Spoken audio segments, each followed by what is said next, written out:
Leral TV International am mbir mu bees léegi lan ko jël seggi xibaar saytu ko doora jàllale amul ci kat morom bu leen di dendale fu mën a nekk lum sori ñu daal di dem jëli xibaar bi léegi def ko bëm Leral TV International abonné partagé tey aimé.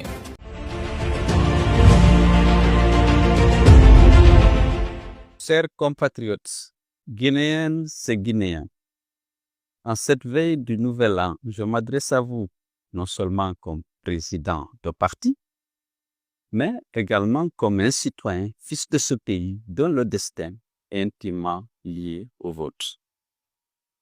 L'année 2025 se termine dans un contexte critique qui marquera à jamais l'histoire de notre pays. Jamais la gravité du moment n'a aussi cruellement résonné en termes de démocratie et de droits humains. À cet égard, nous ne sommes plus au bord du précipice. Nous y sommes de plein pied, enfoncés par la violence et la tyrannie du CNRD et de son gouvernement. Au fond de la fosse, nous y avons été traînés par 4 années de mensonges, de trahison, de rapts, de crimes, d'enlèvement et de meurtre. Je pense aux 65 jeunes manifestants froidement assassinés par les forces de défense et de sécurité, au général Sadiba Koulibaly, au colonel Célestin Bilivogui et au docteur Mohamed Djoubaté. J'ai dit à leurs parents, à leurs veuves et à leurs orphelins que je compatis à leur douleur, que je les accompagne de tout mon cœur dans le là et l'effort de deuil qui est le leur. Je leur promets que je ne ménagerai aucun effort pour contribuer à élucider les conditions exactes de l'arrestation, de la détention et de la mort de leurs proches. Je pense également aux personnes arbitrairement emprisonnées, à Ali Ba, aux nombreux autres compatriotes de tout âge et de toute opinion qui croupissent sous des prétextes fallacieux dans les geôles du CNRD. Je rends hommage à tous les pères et à toutes les mères des illustres fils de ce pays qui ont perdu la vie, l'intégrité physique ou la liberté en défendant la démocratie et l'honneur de la patrie. Je leur demande de tenir bon. Aucun de nos martyrs ne sera oublié. Le moment venu, la République saura les honorer tous à la dimension des immenses sacrifices qu'ils auront consentis. Le jour viendra en effet où nous écrirons une nouvelle page de notre histoire en convoquant la mémoire de toutes les victimes. Mes chers compatriotes, le moment est grave. Au regard de notre passé récent, 2026 n'annonce pas de nouveau, mais la terrible continuité du même. Le moment est grave parce qu'on nous annonce la fin d'une transition et le retour à l'ordre constitutionnel, alors qu'on a assisté à une prolongation du régime d'exception. Le moment est grave parce que l'annonce d'une nouvelle ère est en réalité une plongée dans les ténèbres, avec la fin du pluralisme politique et l'installation d'une tyrannie civilo-militaire. Mes chers compatriotes, le propre d'une tyrannie, c'est d'élever l'illusion au rang de foi.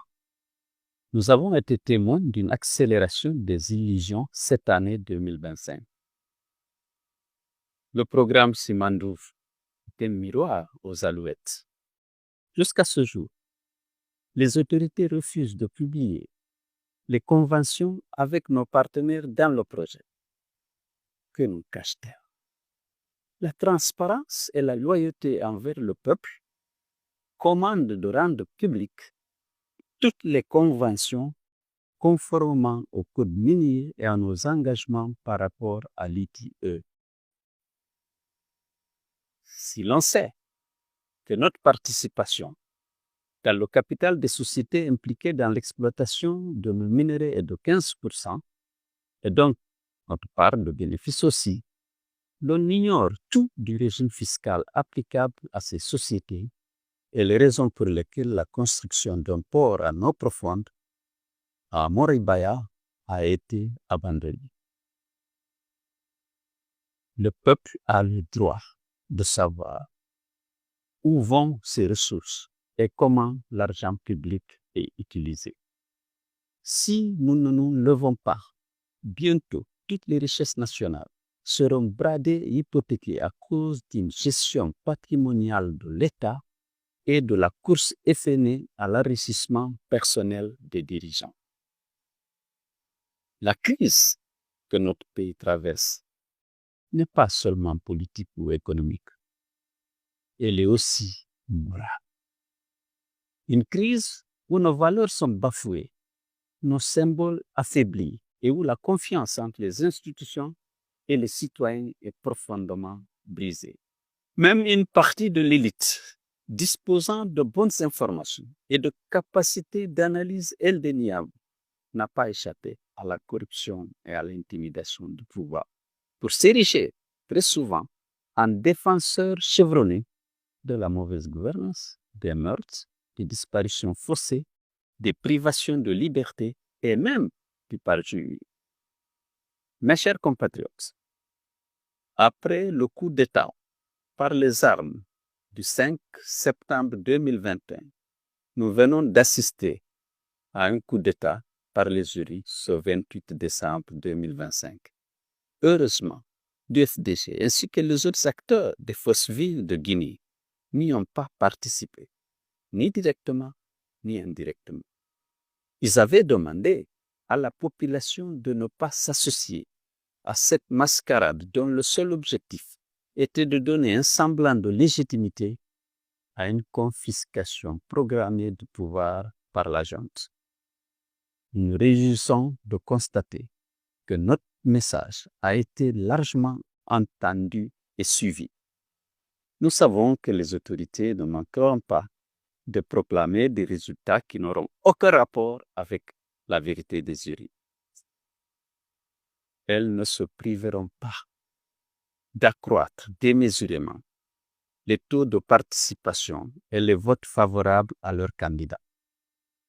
Mais tous les observateurs objectifs savent que l'écrasante majorité des Guinéens a refusé de s'associer à ce second coup d'État du chef de la junte. Je tiens à les remercier et à les féliciter pour cette attitude digne et responsable, car ce scrutin n'a été ni démocratique, ni conforme au serment de Mamadi Doumbouya de ne pas être juge et parti. Ce n'est pas un président de la République qu'on a cherché à élire, c'est un roi qu'on a demandé d'introduire. Mais qu'on le sache, on peut confisquer un scrutin, mais on ne confisque pas une conscience. On peut détourner un résultat, mais on n'efface pas la volonté d'un peuple debout. Les Guinéens n'ont jamais baissé les bras. Ils ne les baisseront pas cette fois-ci non plus. Ils savent que si le chemin peut être long, la victoire dans la lutte pour la démocratie est certaine. Le combat pour la démocratie est un combat de longue haleine. Les Guinéens qui ne manquent ni d'esprit patriotique, ni d'esprit de sacrifice sont prêts à le mener jusqu'à la victoire. Je sais que rien, ni la menace, ni l'intimidation, ni l'appât de gain me les détournera de ce combat exaltant. Mes chers compatriotes, la seule alternative que nous offre le CNRD et son gouvernement est celle de résister ou de périr. Face à cette logique de violence, nous devons répondre par le rassemblement et la mobilisation générale de tous les Guinéens, au-delà des partis politiques, des régions et des confessions religieuses. Dans cet élan, une place de choix doit revenir à la jeunesse. Jeunes de Guinée, ne vous laissez pas raconter l'histoire de votre pays. Faites-la. Vous débordez de patriotisme, vous bouillonnez d'énergie. En plus, vous avez le nombre, puisque les moins de 35 ans représentent plus de 70% de la population. Prenez conscience de votre force. Mobilisez-vous, organisez-vous. Occupez l'avant-scène du combat pour la démocratie et les libertés. Le pays a besoin de vous. Arrêtez de subir les albiers d'un pouvoir que vous n'avez pas choisi. Mamadi Doumbouya doit partir. Celui qui a violé la charte de la transition et sa parole d'officier ne respectera pas la Constitution et vos droits et libertés que celle-ci protège. Mes chers compatriotes, comme vous le savez, l'IFDG est suspendu injustement et sans aucune base légale, avec l'unique objectif de nous faire taire et de nous exclure. Il se trompe, car on ne suspend pas une idée, on ne dissout pas un idéal. Rien n'arrêtera le train de la liberté de l'IFDG. Face à l'intimidation et à la corruption, les plus fragiles, les cyniques et les opportunistes descendront du train. Mais ils seront immédiatement remplacés par d'autres encore, plus nombreux et plus déterminés. L'IFDG a l'ambition de conquérir le pouvoir et de l'exercer au bénéfice de toute la Guinée et de tous les Guinéens. Mais le parti se veut surtout à l'avant-garde d'un combat plus noble encore, celui d'être un rempart sûr contre les violations des droits de l'homme et les restrictions des libertés publiques.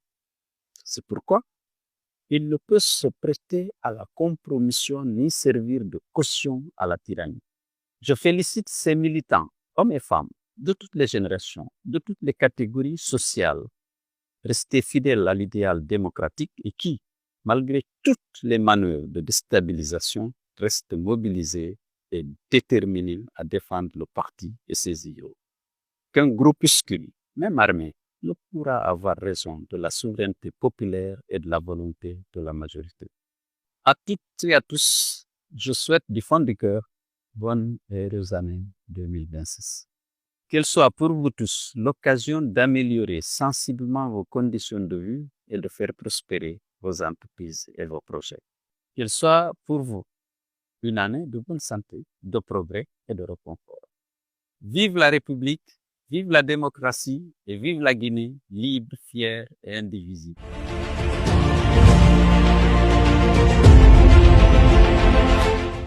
Leral 2 TV de mooy jox lii di askan wi xibaar yu leer wér te wóor te teg ko ci màndu day indi li nëbb woon askan wi jox leen ko ci réew mi ak biti réew wax jépp day woddu del topp tey abonné tem boole kook déglu partage tas bépp gox lu ñëw de bum yendu partage tas bépp gox lu ñëw de bum yendu